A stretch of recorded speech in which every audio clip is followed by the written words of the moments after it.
안녕하세요. 당나귀 삼촌입니다. 최근 저희 채널에서 한국의 미래 먹거리 산업에 대해서 알아보고 있습니다. 첫 번째로는 반도체 산업에 대해서 알아봤고요. 두 번째는 자동차 산업, 이번에는 제약과 바이오 산업에 대해서 한번 알아보려고 합니다. 여러분도 아시다시피 제약과 바이오 산업은 진입장벽이 상당히 높습니다. 100년 가까운 시간 동안 미국과 유럽의 제약 바이오 회사들이 이 시장을 선점하고 있었는데요. 최근 한국에서도 이 시장에 도전장을 내고 있습니다. 제약 바이오 산업은 2000년대 중반 황우석 사태 이후 한국에서는 거의 불모지였다시피 했던 시장인데요. 최근 셀트리온과 삼성바이오로직스 그리고 이하의 바이오 회사들이 이 시장에 당당하게 도전장을 내민 상황입니다.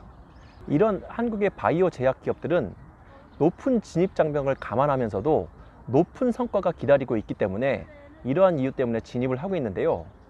바이오 제약 산업을 세세하게 알아보기 전에 우선 전 세계 제약 바이오 산업의 규모를 한번 알아보겠습니다. 자료를 보시죠. 우선 세계 10대 제약회사를 살펴보려 하는데요. 2018년 매출액을 기준으로 한 생명공학 산업시장 분석업체 프로크리니컬사의 자료를 토대로 살펴보겠습니다. 글로벌 제약회사들의 제약 산업 분야의 매출액으로만 추산된 순이기 때문에 전체 기업의 매출액과 다를 수 있음을 말씀드립니다. 10위는 영국의 제약사 브리스톨 마이어스 스퀴브 BMS사로 226억 달러의 매출을 올렸고요. 9위 역시 영국의 제약사로 글렉소 스미스 클라인 GSK사입니다. 매출액 230억 달러를 기록했네요. 8위는 여러분도 많이 들어보신 미국의 암젠이고요. 237억 달러의 매출을 올렸습니다. 7위는 에브비인데요. 바로 미국 에보트사의 자회사입니다. 328억 달러의 매출을 기록했습니다. 그 다음은 스위스의 제약회사 노바티스입니다. 349억 달러를 기록했고요. 5위는 377억 달러의 매출을 올린 미국의 머크 MSD, 4위는 393억 달러의 매출의 프랑스 제약사 사노피, 3위는 미국의 존슨앤존슨으로 407억 달러를 기록했습니다. 나머지 두 개 기업이 남아있는데요.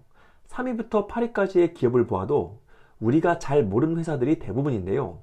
1, 2위 기업은 그래도 이름을 들어보지 않았을까 싶습니다.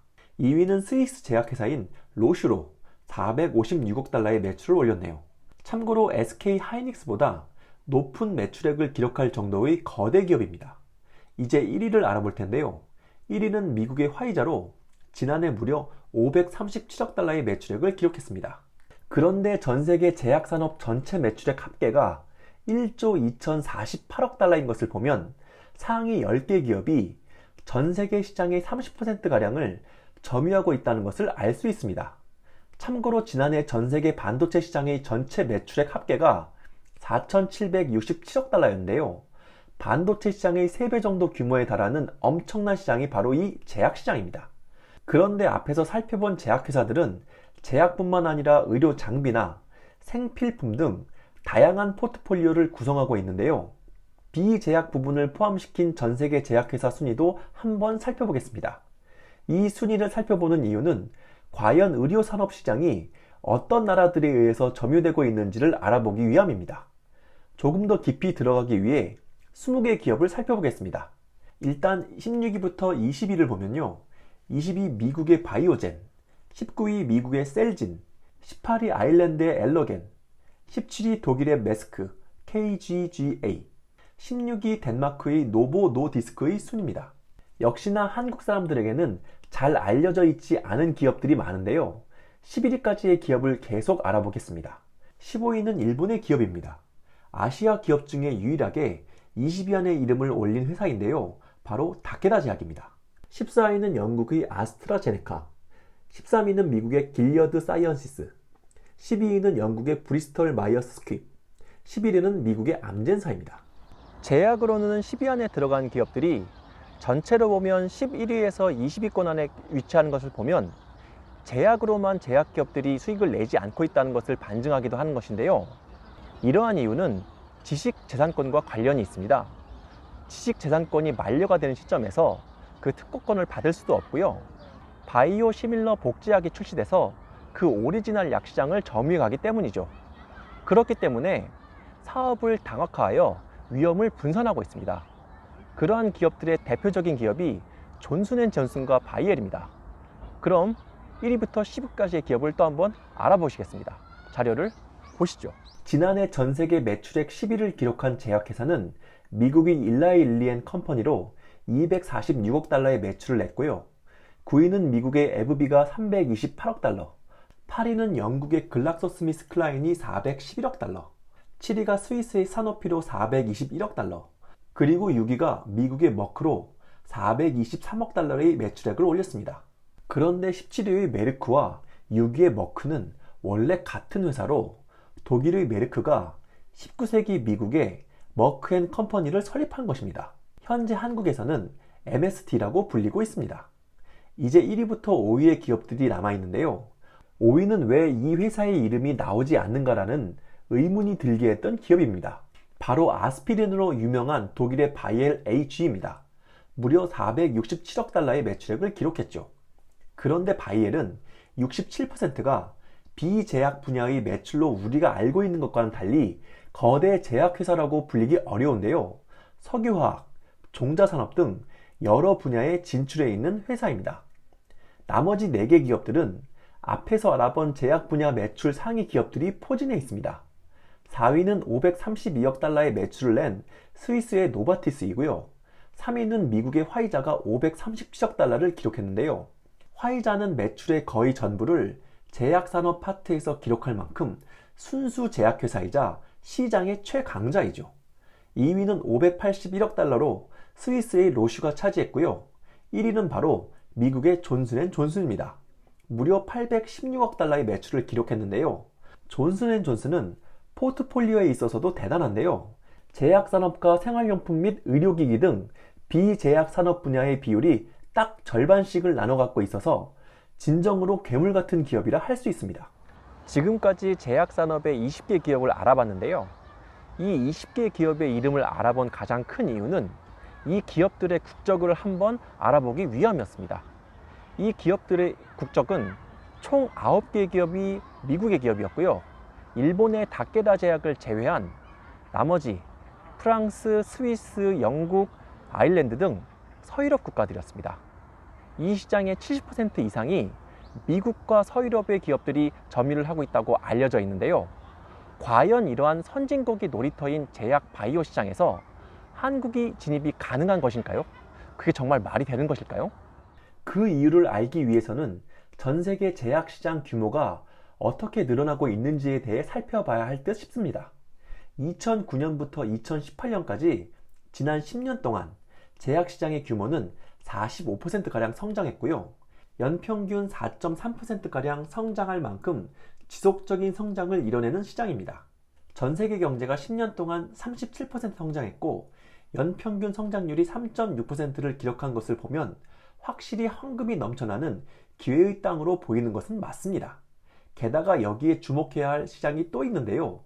바로 바이오 의약품 시장입니다. 쉽게 말씀드리겠습니다. 우리가 일반적으로 먹는 알약이 아니라 병원에 가서 맞는 주사액같이 액체로 되어 있는 의약품을 바이오 의약품이라고 하는데요. 이 바이오 의약품 시장이 점점 커지고 있기 때문입니다.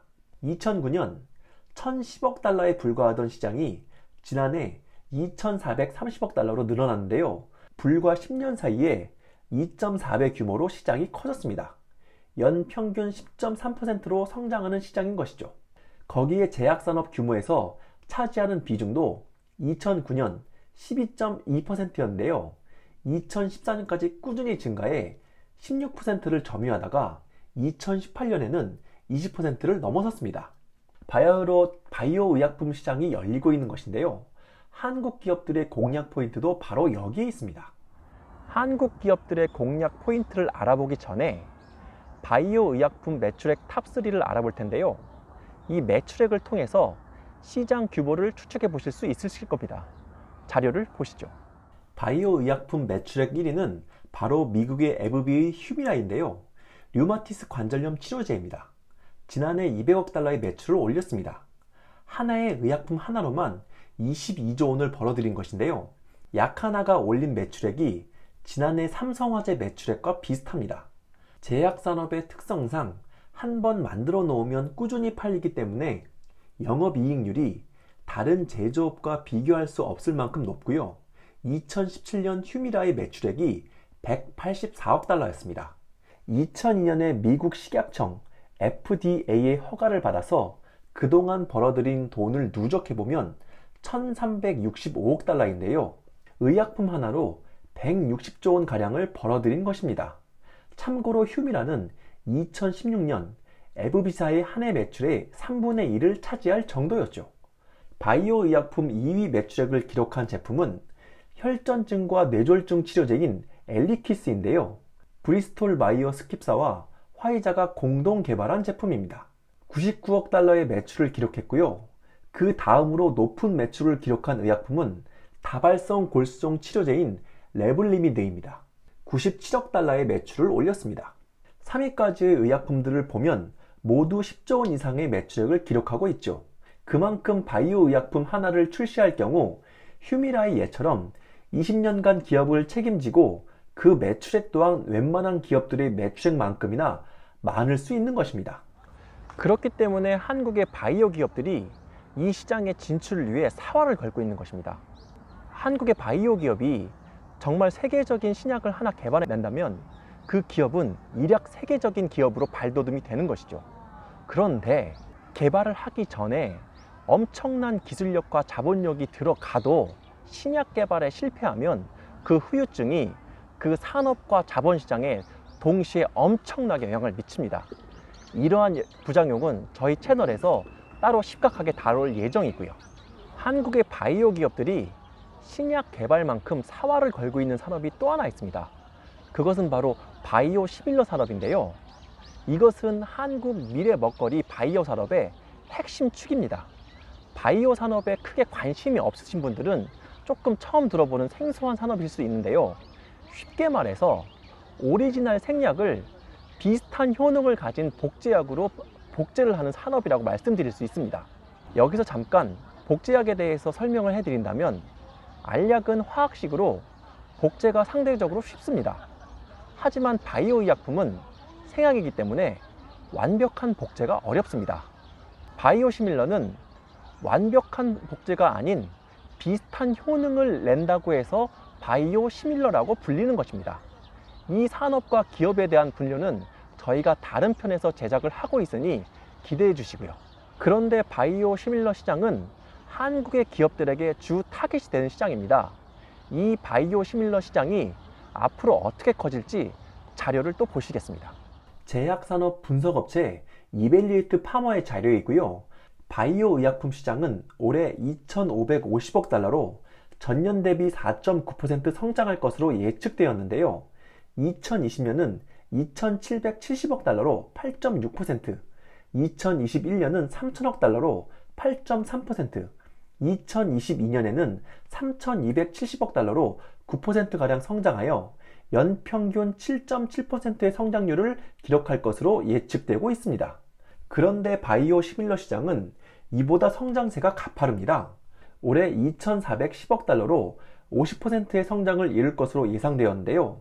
2020년에는 3,040억 달러로 26%, 2021년은 3,580억 달러로 18%, 2022년에는 4,170억 달러로 16.5% 성장하여 연평균 27.5%의 성장세를 이뤄낼 것으로 예측되고 있습니다.